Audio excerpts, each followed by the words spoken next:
Certo, pessoal, vamos lá, vamos dar continuidade às nossas aulas do minicurso de Introdução ao LaTeX, certo? Na última aula a gente viu sobre a plataforma Overleaf e a partir dessa aula a gente não vai mais utilizar slides, a gente vai estar fazendo as nossas aulas totalmente práticas dentro da plataforma Overleaf que foi apresentada, certo? Primeiramente a gente tem que acessar novamente o site, né, overleaf.com. Ao acessar o site, no canto superior direito, a gente vai clicar em entrar. Depois digita o e-mail e depois a senha. Acessa a plataforma. Anteriormente, na última aula, a gente viu que quando a gente não tem nenhum projeto, a tela é diferente. Agora que a gente criou o nosso primeiro projeto, ela fica dessa forma. Então a gente vai clicar fazer o seguinte. Vai clicar aqui em primeiro projeto, certo? Vamos dar continuidade àquele primeiro projeto que a gente criou na última aula. Então vamos lá. Já carregou aqui, né? Uma coisa que a gente tem que entender dentro do LaTeX, né? Antes de tudo, a gente precisa conhecer a estrutura de um documento quando a gente vai criar um documento em LaTeX, certo? Eu vou apagar aqui tudo que foi gerado, que isso aqui foi gerado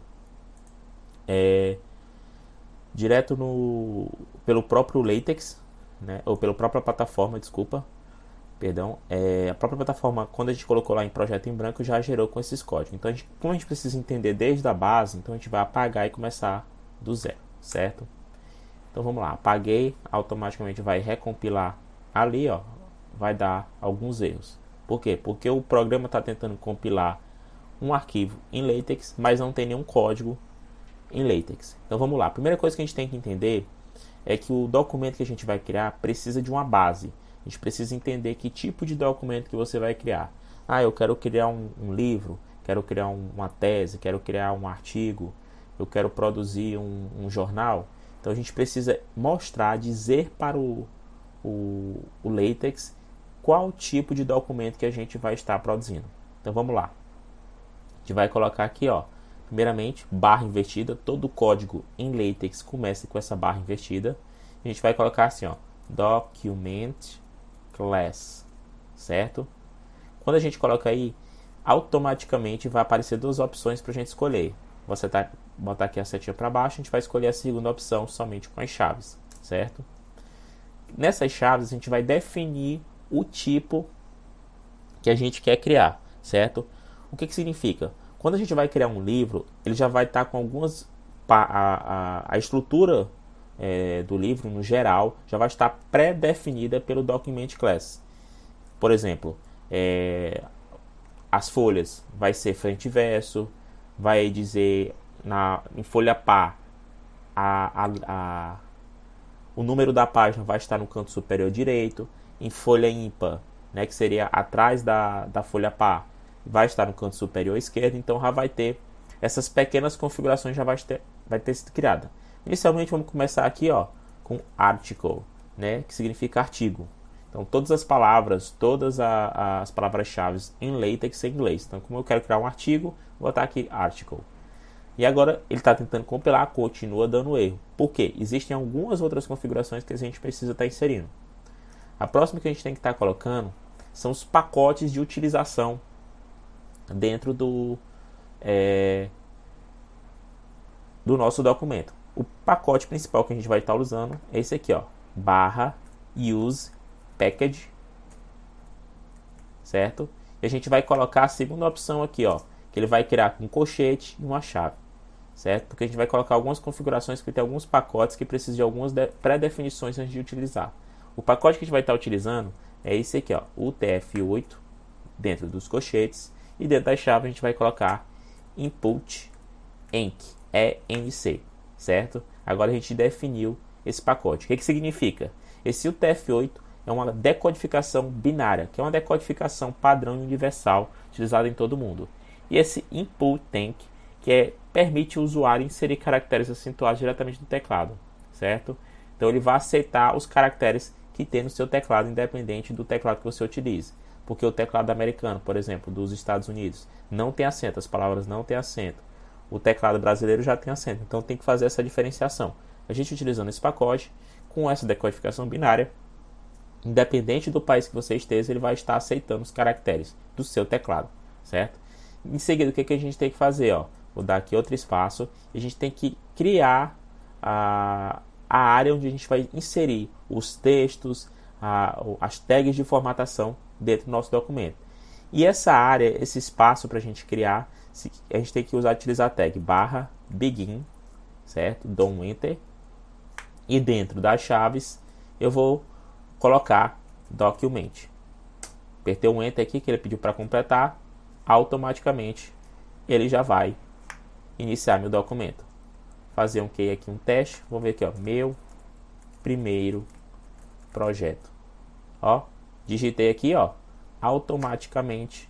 Deixa eu dar um zoom aqui, para ver se fica mais fácil.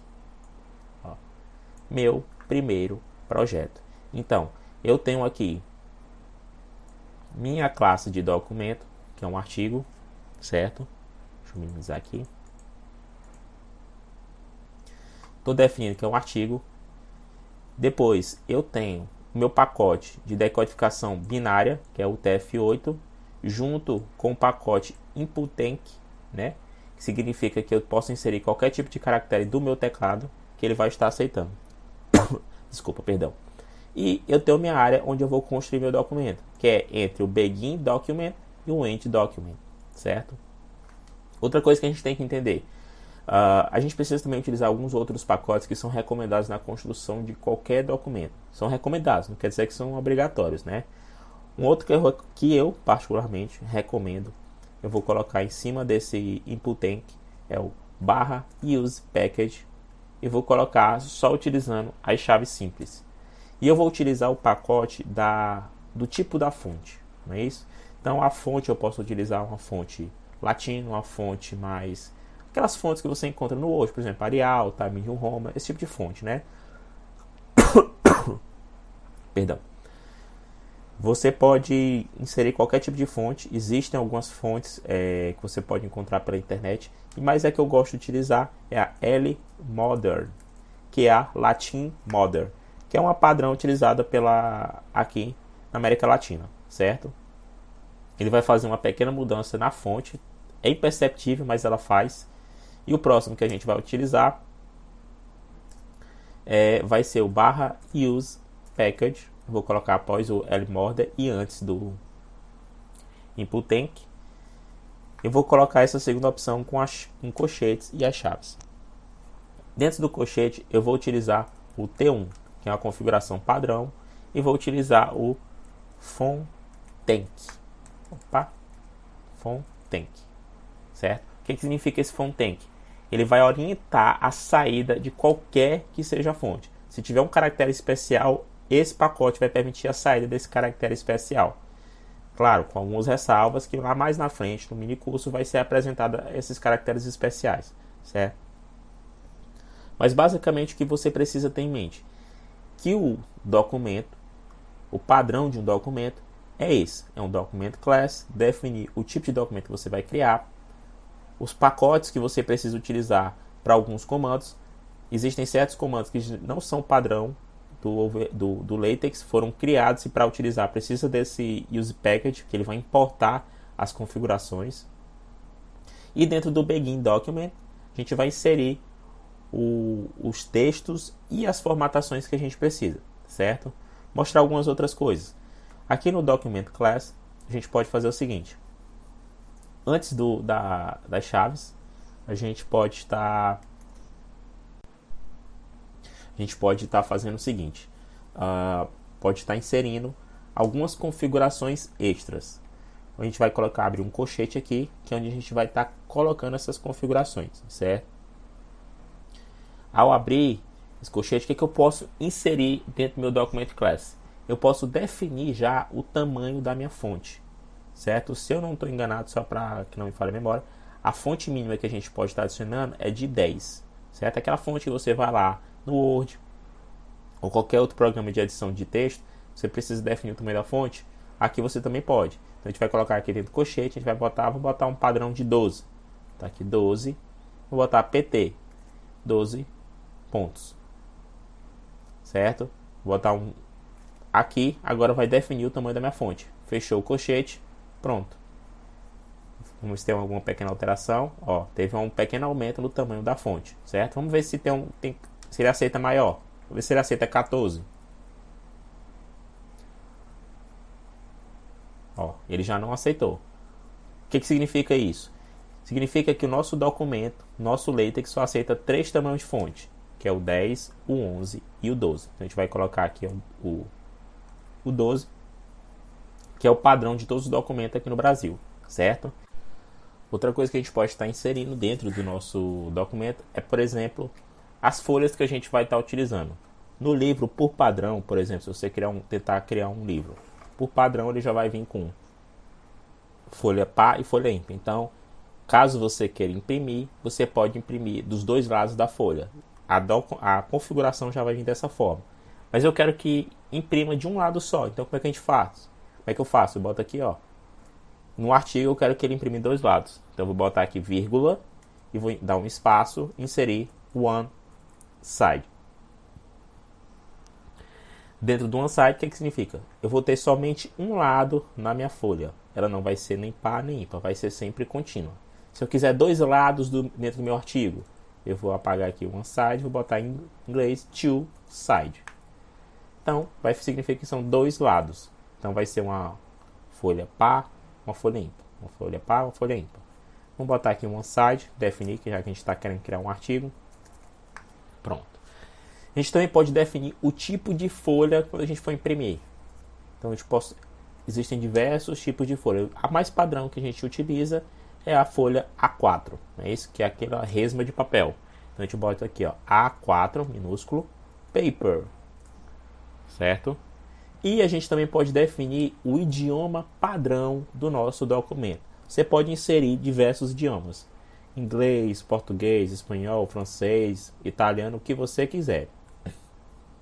Só que lembrando, quando você for inserir os idiomas que você pode estar colocando no seu documento, ou seja, que o seu input tech vai aceitar e o seu phone tech vai poder reproduzir, o último idioma que você vai colocar vai ser o padrão e os outros vão ser os secundários, os idiomas secundários. Então, por exemplo, como eu estou criando um documento e vai ser em português no Brasil, então vou dar aqui vírgula, e eu quero que no meu documento possa aparecer algumas palavras em inglês, eu vou botar assim, ó, English, certo? E eu vou botar o português do Brasil, eu não tenho que botar PTBR ou português BR. A gente vai só botar assim, ó, Brasil. Como é conhecido, Brasil com Z. Pronto. Então, nosso documento é que significa? Ele tem o tamanho da fonte 12. As folhas, quando for imprimido, vai ser de um lado só. É contínua, é impar, impar, impar, par. A folha que será utilizada é a folha A4. E os idiomas que ele aceita é o inglês e o português do Brasil, certo? Então, a gente vai finalizar aqui a nossa aula. A gente vê na nossa próxima aula para que a gente possa dar continuidade nos nossos trabalhos, no nosso mini curso, tá certo, pessoal? Vejo vocês na próxima aula. Pessoal, só para finalizar, um recado final. Depois de toda a aula, a partir de agora, após todas as aulas, será disponibilizado uma mini apostila com tags